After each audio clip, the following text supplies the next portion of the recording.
Même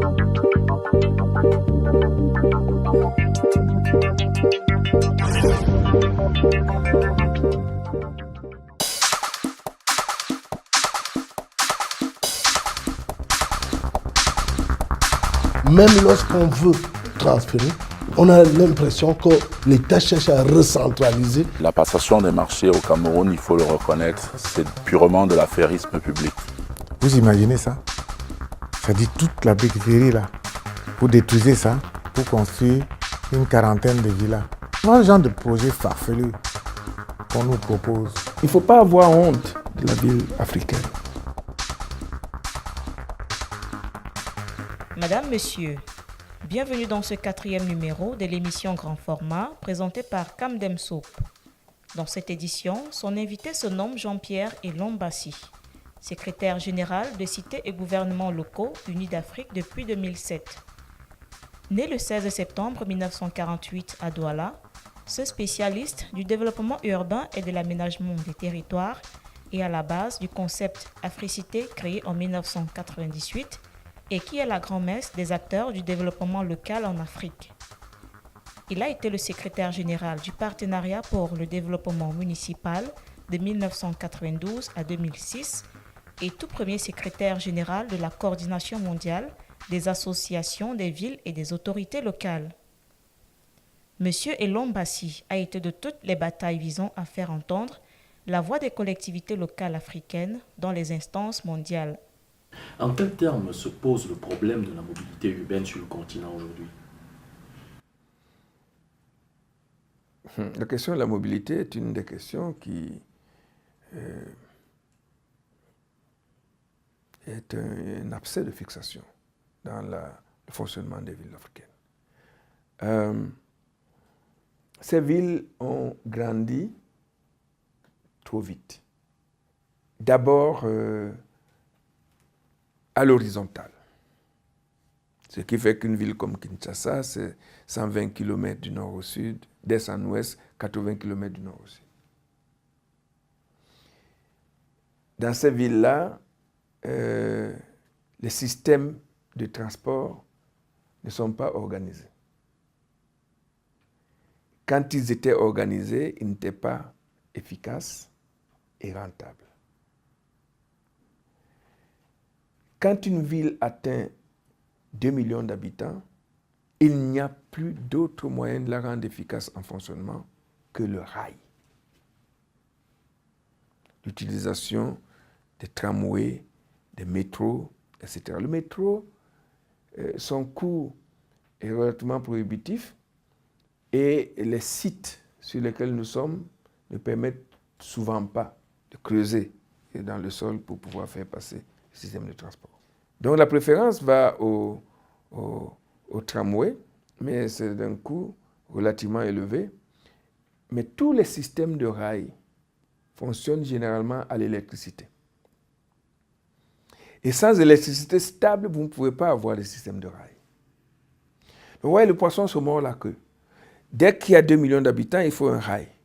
Mais pour avoir un rail, il faut une électricité stable. Comme vous n'avez pas l'électricité stable, il ne faut pas faire le rail. Et vous continuez donc à avoir un système sur route de plus en plus encombré. L'une des solutions qu'on a trouvées dans ces cas-là, c'est de mettre en place ce qu'on appelle les BRT, les couloirs de bus réservés qu'aux bus, et qui permettent que le flot de la circulation soit aisé, mais vous transportez, mettons, avec les bus articulés, 300 personnes à la fois. Avec le rail, vous pouvez transporter plus que 500 000 personnes à la fois.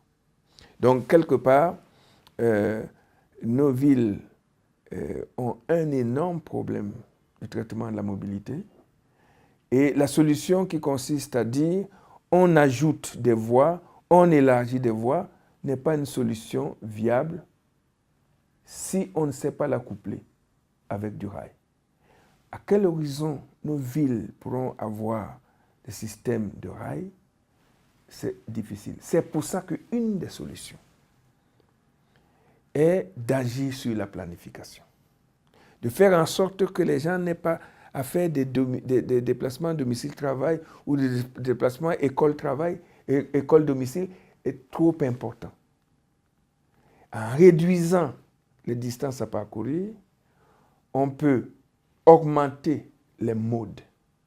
On peut aller à pied, on peut aller à vélo, on peut aller... Mais toute la planification de nos villes est faite pour l'automobile. Elle est pensée pour l'automobile. Comme si nos villes étaient condamnées à fonctionner à l'automobile individuelle. Ce n'est pas rentable, ce n'est pas durable. Et ça crée des frustrations auprès des populations, y compris ceux qui ont des automobiles, puisqu'ils passent le plus que leur temps dans les embouteillages. Donc, quelque part, là aussi, il faut remettre des choses à plat. Et commencer à se rendre compte que la mobilité dans les villes africaines, c'est 60% des gens qui marchent à pied. 60% des gens qui se meuvent dans une ville africaine marchent à pied. Et regardez, avant, quand on marchait à pied, il y avait des sentiers pour traverser, des chemins de traverse. La planification automobile a fait que les chemins de traverse ont disparu. Donc, repenser la ville africaine, c'est aussi recréer les chemins de traverse qui font que, pour passer d'une colline à une autre, tu ne vas pas faire tout le tour de la vallée avec les voitures parce que c'est pentu. Tu mets des escaliers, tu mets des pistes et les gens arrivent chez eux en marchant.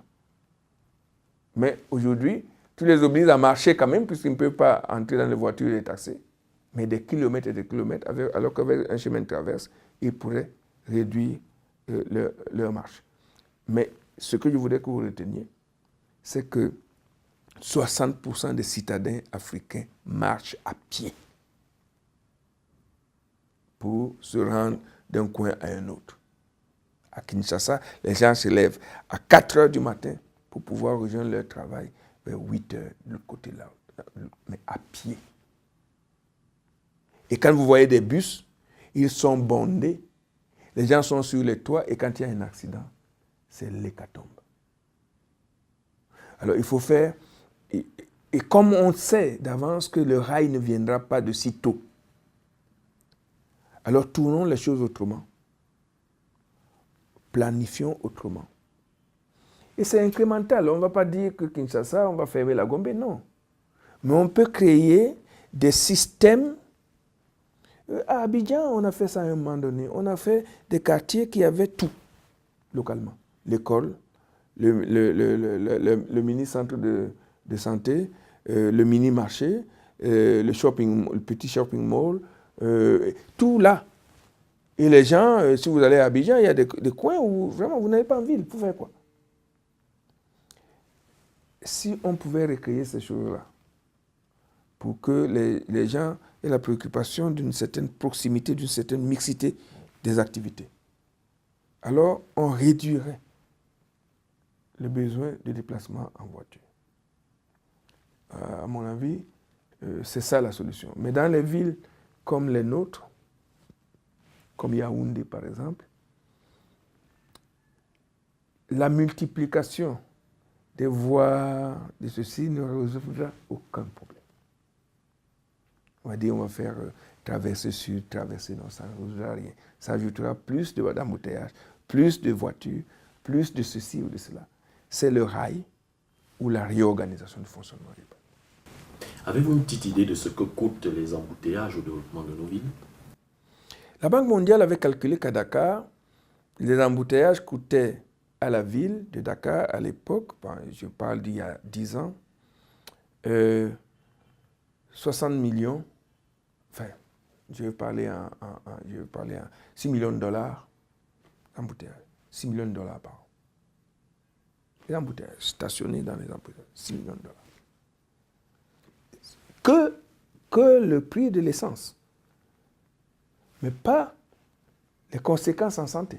Qui, alors là, si on ajoute les prix de la santé liés au fait que les gens respirent la pollution des voitures, c'est beaucoup, beaucoup plus. Et quand on regarde ça dans la balance des paiements du pays, c'est très grave. Parce que c'est de l'essence foutue en l'air, qui ne règle même pas le problème du déplacement. Lorsqu'on parle de mobilité urbaine en Afrique, quelles sont les bonnes pratiques qui gagneraient à être connues et partagées? Les bonnes pratiques, c'est relativement au contexte. Évidemment, je vais vous dire, les villes marocaines ont mis des tramways. Ça marche très bien. C'est formidable. Tous les gens de la ville que j'habite, les Rabatis, sont extrêmement contents d'avoir eu un tramway. Mais le tramway, c'est l'électricité stable.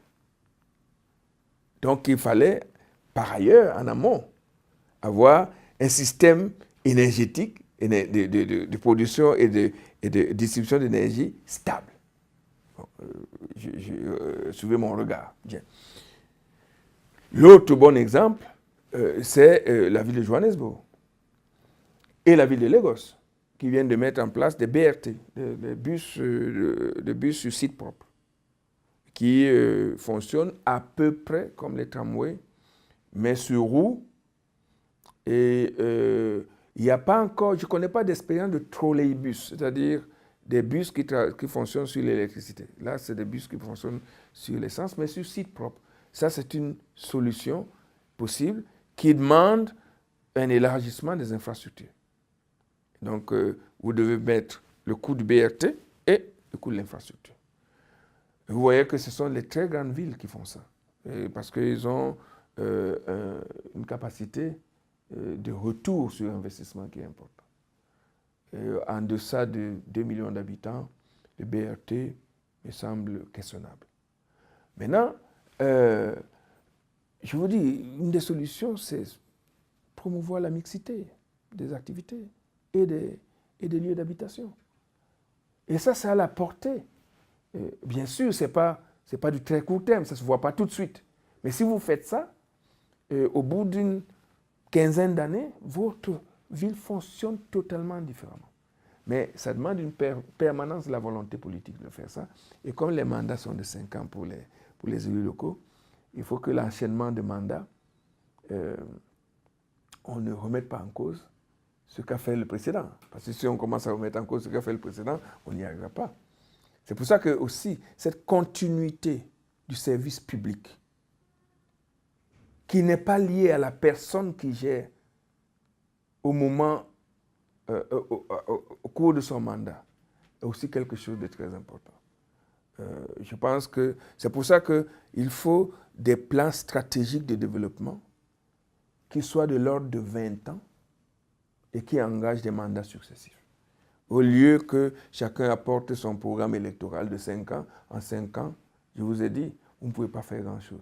Un chantier de tramway, un chantier de BRT dure au minimum 5 ans. Donc si vous dites, c'est lié à mon mandat, vous n'entreprenez rien à ce moment-là. Donc il faut une vision de long terme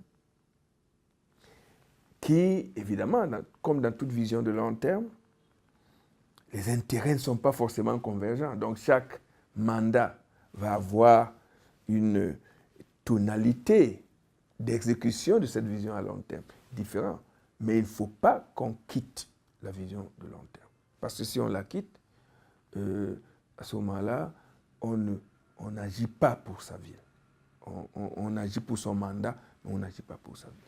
C'est ici que s'achève cette édition de grand format. À la semaine prochaine pour une nouvelle édition avec comme invité Charlie Martial Ngounou.